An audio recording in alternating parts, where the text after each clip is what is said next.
율법이 육신으로 인해 연약해 할 수 없던 그 일을 하나님께서는 하셨습니다.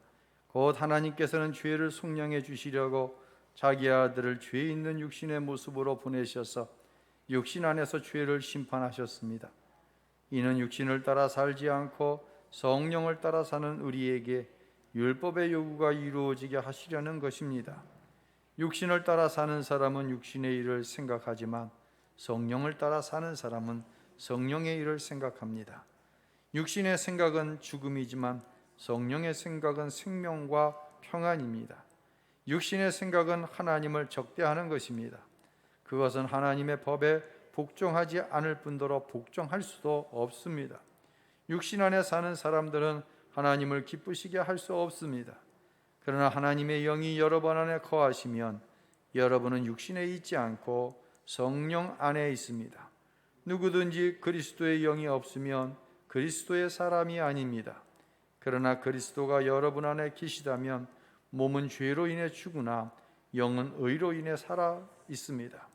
예수를 죽은 사람 가운데서 살리신 분의 영이 여러분 안에 거하시면 그리스도 예수를 죽은 사람 가운데서 살리신 분께서 여러분 안에 거하시는 자기 영으로 인해 여러분의 죽은 몸도 살리실 것입니다. 아멘. 할렐루야. 험블 블레그라고 하는 신종 단어가 2014년 옥스퍼드 사전에 등재가 되었어요. 그 뜻은 직역을 하면 겸손한 자랑이다 라고 하는 뜻이 있는데, 좀 의역을 하면 은근한 자랑질이라는 의미가 있어요. 흔히 갑질, 이간질, 끝에 질자가 붙으면 나쁜 의미로 우리가 해석을 하게 됩니다.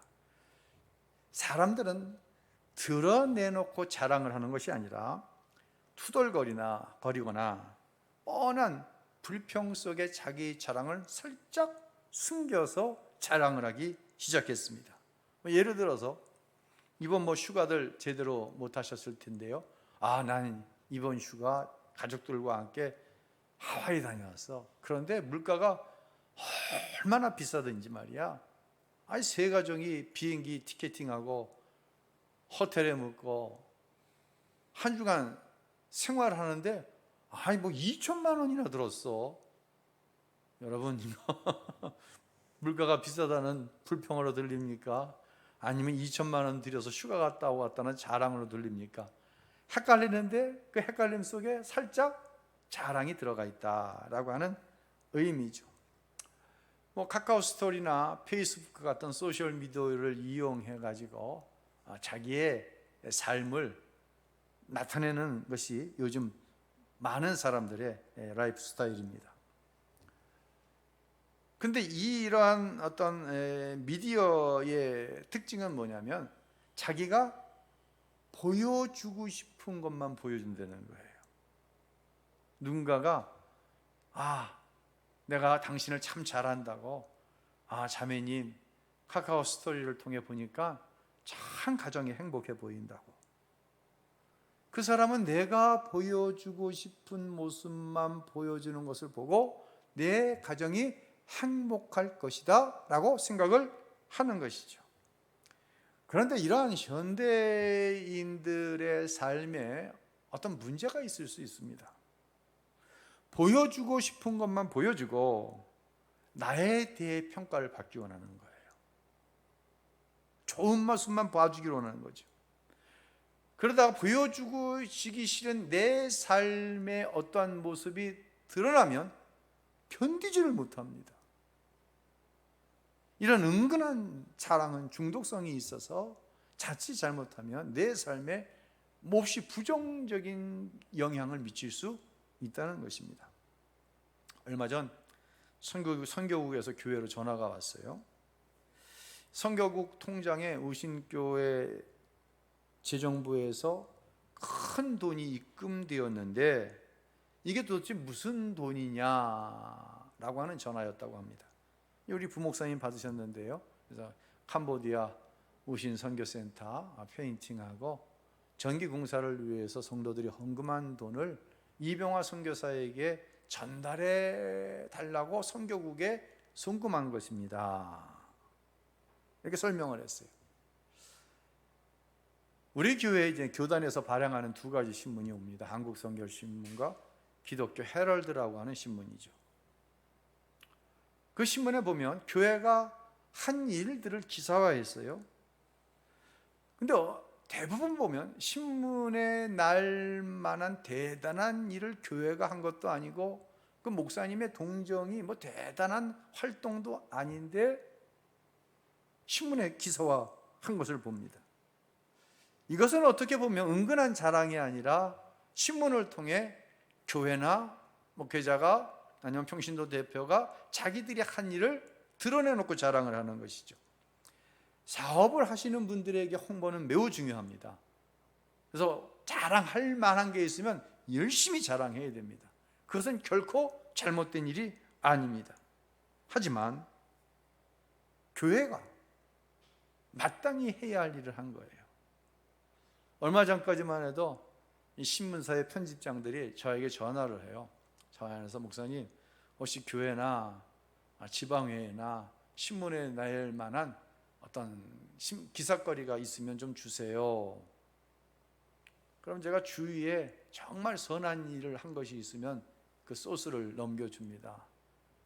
근데 저희 교회에서 한 일에 대해서는 제가 한 번도 신문에 기사거리를 준 적이 없어요. 왜요? 교회가 마땅히 해야 할 일을 한 거예요. 이건 신문 지면에 실어 자랑할 일이 아니에요.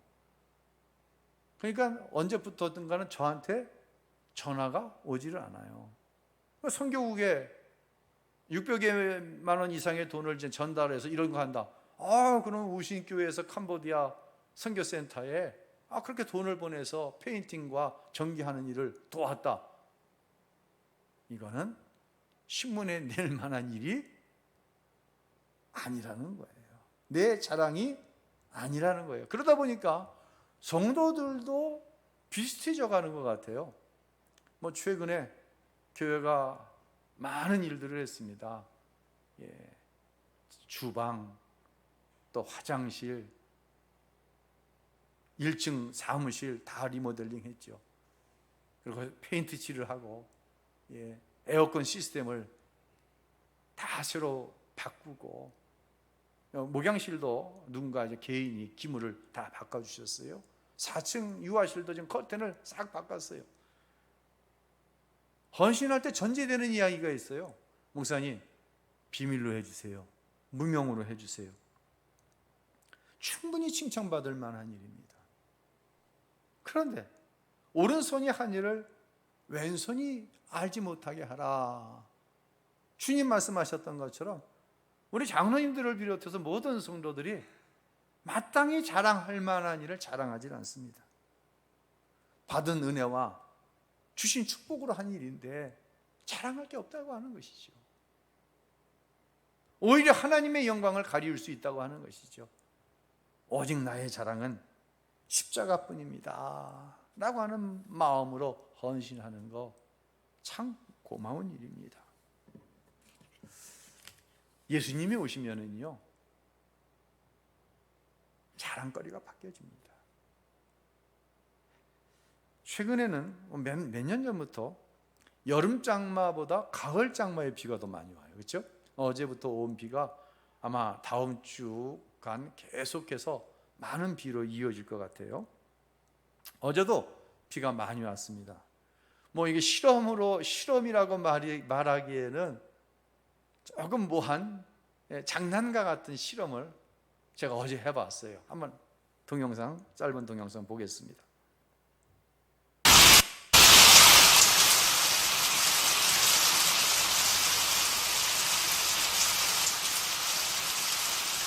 비가 오는데 주발 하나는 바로 놓고 주발 하나는 엎어놨어요.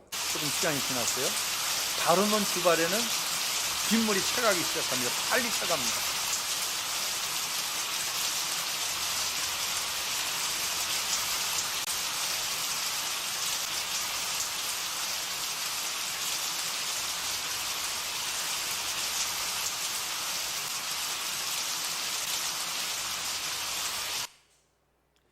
자,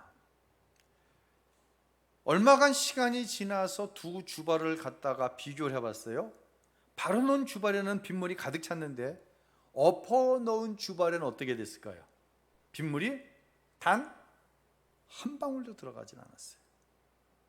제가 여러분에게 말씀드리고 싶은 것은 바로 이거예요.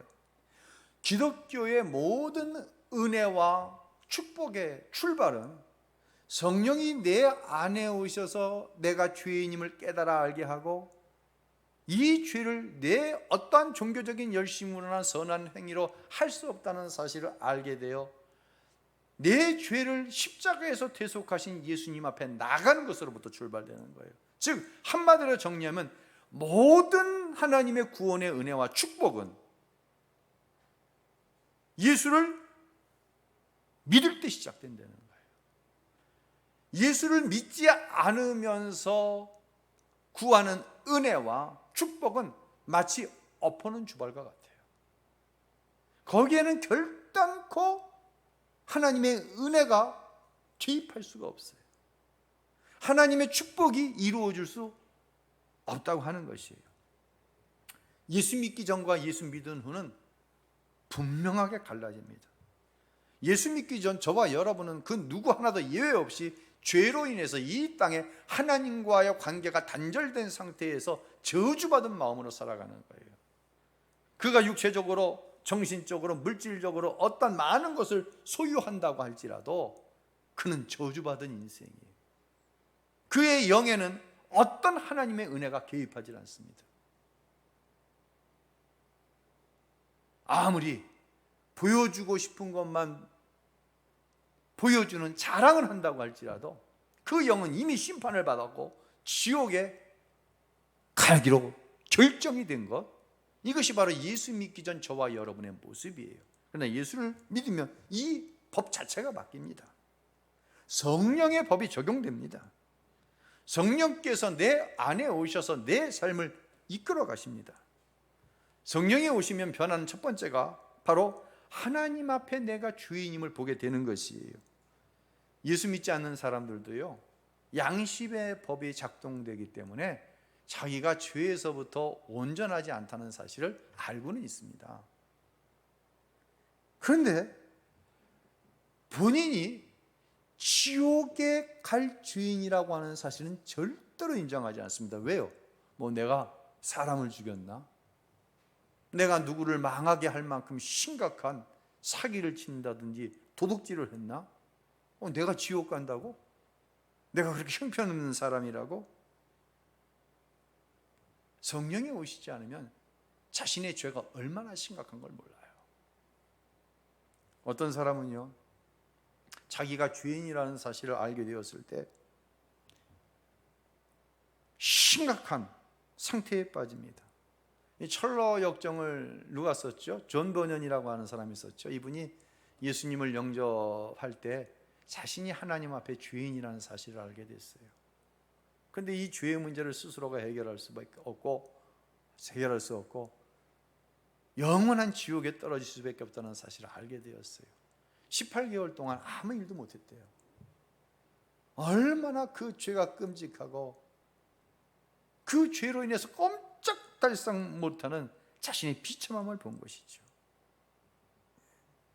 이 비참함이 바울 사도의 고백처럼 나는 비참한 사람입니다 라고 하고 십자가 앞에 나아가게 하는 것이죠.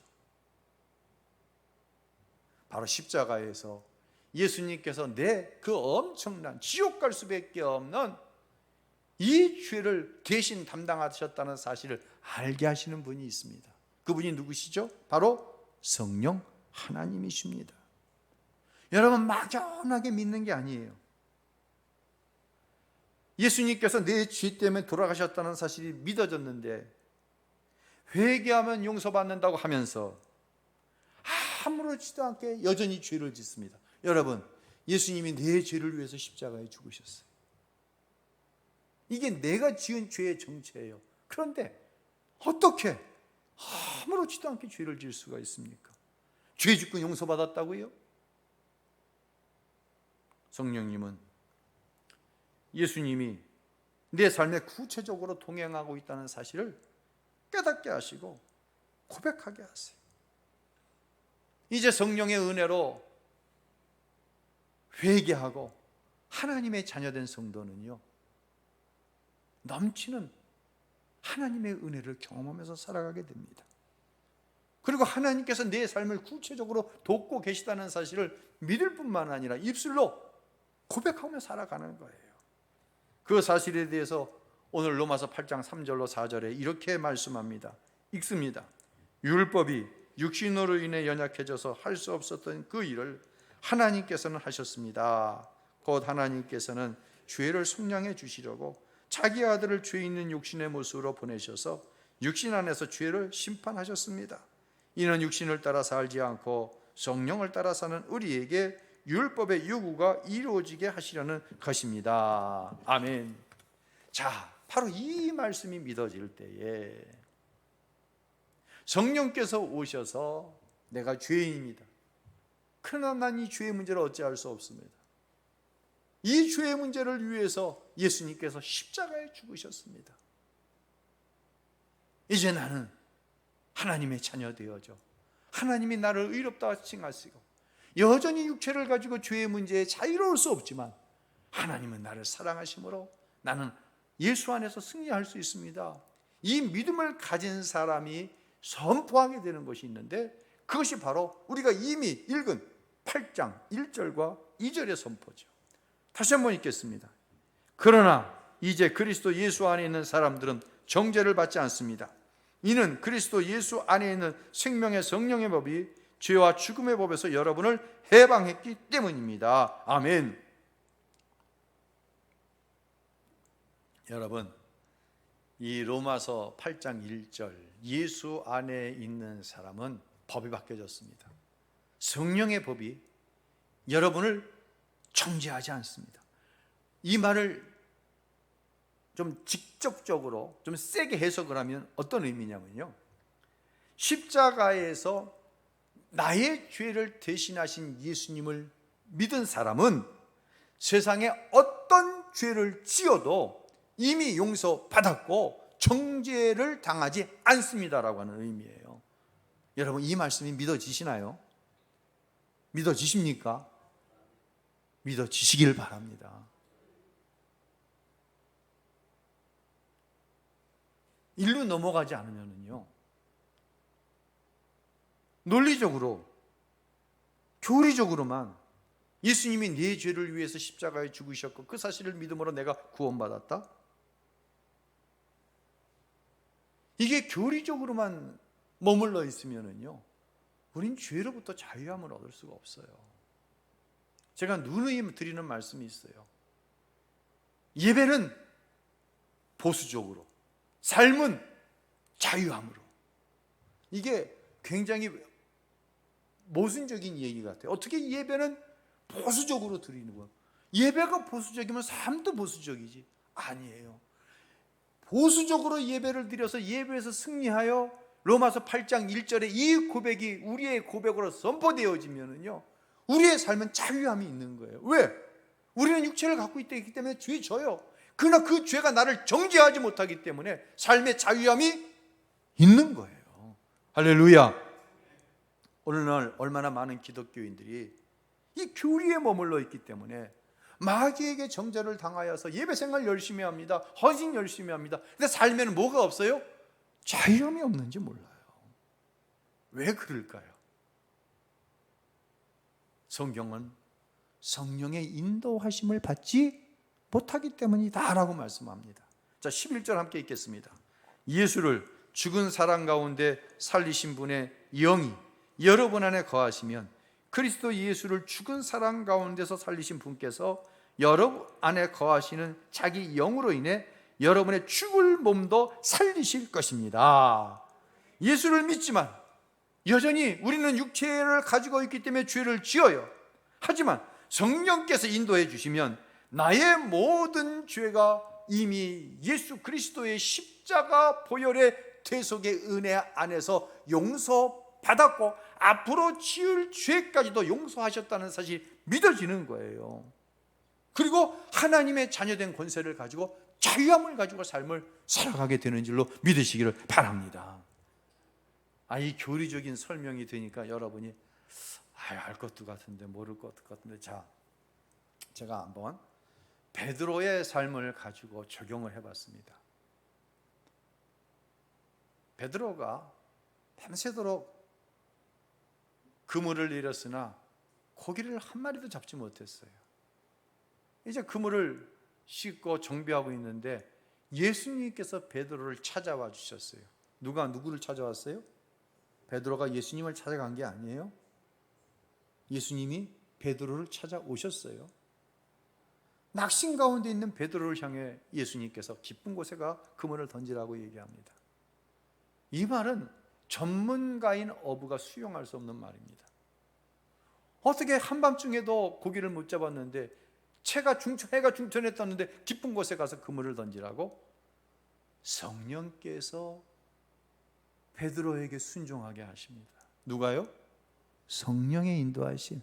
깊은 곳에 가서 그물을 던졌을 때 배에 가득 찰 정도의 고기를 잡게 됩니다.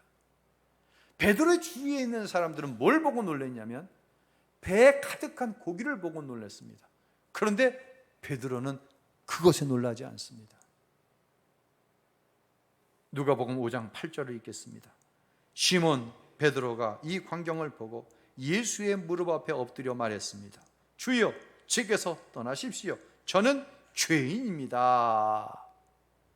어부인 베드로가 죄를 지면 얼마나 큰 죄를 지었겠습니까? 성령이 눈을 뜨게 하시니까 많이 잡힌 고기가 감사한 것이 아니라 그 일을 행하신 예수가 하나님의 아들이라는 사실이 깨달아지고 믿어졌어요. 그 거룩하신 예수 앞에 자기의 죄가 드러나니까 견디질 못하는 거예요. 주님, 나는 죄인입니다. 나는 주님 곁에 있기가 너무 두렵습니다. 무엇을 보니까? 성령께서 자기 안에 죄를 보게 하시니까 나를 떠나십시오. 성령의 인도하심이에요. 그런데 문제가 있어요. 죄인이라는 사실을 알면 뭐 합니까?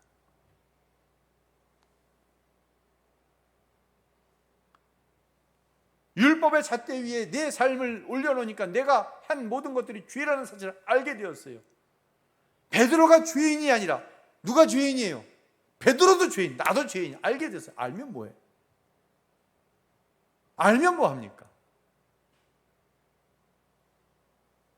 제가 깜짝 놀랄 때가 있어요. 제 아내가 교우들과 대화를 나누는데 제 험담을 하는 거예요. 제가 다 듣고 있는데 우리 목사님은 집안에도 집에 오시면은 손 하나 까딱 안 한다고. 우리 목사님은 이야기하다가 어느 순간 언성을 막 높인다고. 저 여자가 도대체 뭔 얘기하는 거야 지금? 도대체 나한테 목회하라는 거야 말하는 거야? 아니 도대체 누구 편이야? 여러분, 근데 정말 놀란 일은 뭔지 아세요? 그렇게 나랑 개인적으로 있을 때 이승원, 당신은 이런 사람이야, 이 얘기를 해도 안 되니까 신자들한테 그 얘기를 하는 거예요. 나는 나 자신에 대해 모른다? 그런데 알면 뭐 합니까? 도대체 알면 뭐해? 알아도 어찌할 수 없는 게 나예요. 사랑하는 성도 여러분, 알아도 바꿀 수 있는 능력이 내 안에 없는 거예요. 남편 흉보는 부인 때문에 비참합니까? 그럴 수 있죠. 거기 머무르면 안 돼요. 남편들, 오늘은 제가 부인 편 드는 거예요.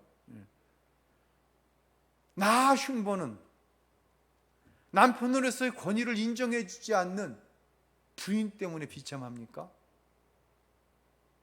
거기에 머물러 있으면 성령의 인도하심은 없는 거예요. 그건 육체로 아는 거예요. 그렇게 해도 바뀌지 않는 나를 볼 때 비참해야 돼요. 율법이 내 죄를 지적하면 뭐합니까? 그래서 내가 죄인이라는 사실을 알았어요. 내 안에 바뀔 능력이 없기 때문에 비참한 거예요. 오라 나는 비참한 사람입니다. 누가 이 사망의 몸에서 나를 건져낼 수 있겠습니까? 베드로 자신이 죄인임을 알면 뭐합니까? 그래서 베드로가 바뀌었나요? 예수님께서요, 십자가에 죽으실 것을 처음 말씀하셨어요. 그자 베드로가 뭐라고 그럽니까? 주여 그리 마옵소서. 아니 내가 예수님 쫓니라고 배, 금을, 가정까지 다 버려두고 예수님 쫓았는데 뭐 이제 죽으신다고? 그럼 난 뭐야? 여러분 여기서 주여 그리 마옵소서라고 하는 것은 예수님께 덤벼들어가지고 예수님을 붙잡고 흔들어 제끼면서 도대체 당신 뭔 얘기하는 거야 지금? 당신을 위해서 모든 걸 버린 제자들은 어떻게 하라고? 이 이야기예요. 예수님께서 또 고난당하실 것을, 예루살렘에 들어가셔서 십자가에 죽으실 것을 말씀하셨어요. 그런데 제자들이 그 예수님을 쫓아가면서 무슨 짓 했습니까? 예수님께서 왕으로 오실 때 내가 우의정 될 거야, 내가 국무총리 될 거야, 내가 무슨 장관 할 거야, 이 싸움질하고 있는 거예요. 알면 뭐합니까? 베드로가 이런 고백했죠. 다른 사람 다 예수님 버려도 나는 죽어도 예수님 떠나지도 않고 버리지 않습니다. 여러분 이거 진심입니까? 뻥입니까? 진심이었어요. 진심이면 뭐합니까? 작은 여자아이 하나가 예수님께서 대제사장의 뜰에서 시문을 받으실 때 베드로에게 묻습니다. 당신도 예수 제자지? 베드로가 뭐라고 합니까? 저주하면서, 누구를 저주하면서? 예수님 저주하면서 나 그런 사람 모른다. 나 그딴 인간 몰라. 내가 왜 저 이단의 귀수인 예수의 제자? 나 아니야. 여러분 진심이면 뭐합니까? 우리는 예수님을 사랑한다고 고백합니다. 하나님의 나라를 위해 살겠다고 고백합니다. 여러분 이 고백이 거짓입니까? 진심입니까? 진심입니다. 정말 나는 주님 사랑합니다. 여러분 주님 사랑하시나요? 사랑하십니까? 아멘 하면 뭐합니까? 알지 않습니까? 내 삶의 현장에 나아가서 조그만 이익 앞에 내가 목사요 장로요 집사라고 하는 사실을 무참히 내려놓는 것이 내 모습 아닙니까?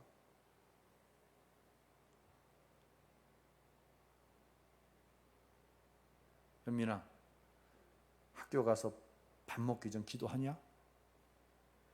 해? 정확하게 얘기해. 해 안 해? 할 때도 있고 안 할 때. 할 때 눈 감고 하냐? 눈 뜨고 하냐? 응? 너 예수님 사랑하지? 응? 예수님 사랑하면 뭐 하냐? 밥 먹을 때 기도도 제대로 못 하면서 애들 앞에서. 이거 현민이한테 하는 얘기 아니에요. 여러분 직장에서 동료들과 식사하기 전에 기도하십니까? 눈 뜨고 기도하십니까? 눈 감고 기도하십니까? 눈 뜨고 기도하는 사람들 얼마나 많은지 몰라요.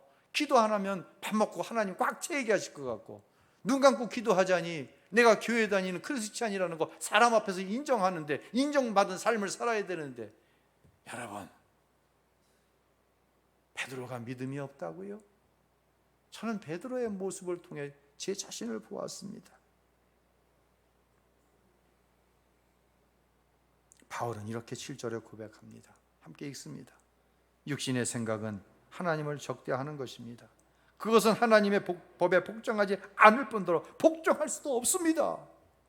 성령이 내 안에 오시지 않으면 내 육신으로, 내 생각으로 주님 사랑합니다, 주님 따르겠습니다, 어떠한 상황 속에서도 하나님을 향한 나의 헌신은 바뀌지 않을 것입니다. 여러분 그 진심이라니까요. 그런데 성령이 인도하시지 않으면 이 모든 우리의 고백은 허사가 되고 만다는 사실을 저와 여러분은 너무나도 잘 알고 있지 않습니까? 그래서 예수님께서 승천하시기 전에 제자들에게 이와 같이 명령을 하십니다. 사도행전 1장 4절로 5절 읽습니다. 그들과 함께 모였을 때 예수께서 이렇게 명령하셨습니다. 예루살렘을 떠나지 말고 너희가 내게 들은 대로 내 아버지가 약속하신 선물을 기다리라. 아멘. 여기서 약속하신 선물은 보혜사 성령 하나님을 기다리라는 얘기죠. 제자들이 알게 된 거예요. 예수님, 우리가 사랑한다. 우리는 예수님의 제자 맞다. 그런데 안 되는구나. 예수님께서 정확하게 말씀하시는구나. 명령이에요. 명령하셨어요. 꼼짝하지 말라는 거예요. 너희가 나 사랑하는 거 안다. 너희가 나를 위해서 생명을 드리기까지 내 제자됨을, 그 사명을 감당하려는 건 내가 안다. 그런데 너희들 힘으로 안 된다. 기다려라. 성령이 오실 때까지 아무 일도 하지 말아라. 깨달으시기를 바랍니다. 로마서 8장 5절로 설교를 마치겠습니다. 읽습니다. 육신을 따라 사는 사람은 육신의 일을 생각하지만 성령을 따라 사는 사람은 성령의 일을 생각합니다. 성령이 오셔야 내가 그렇게 간절히 사모하는, 내가 그렇게 좋아하는 하나님의 말씀대로 살 수가 있기 때문인 것입니다. 오늘도 저와 여러분에게 말씀합니다. 너희가 나를 사랑하는 줄 안다. 이렇게 어려운 상황 속에서 나를 예배하는 너희를 내가 사랑하고 축복한다. 그런데 성령이 오셔야 한다. 성령의 인도하심을 받아 승리하는, 사랑하는 성도 여러분들이 되시기를 예수님의 이름으로 축원합니다. 할렐루야.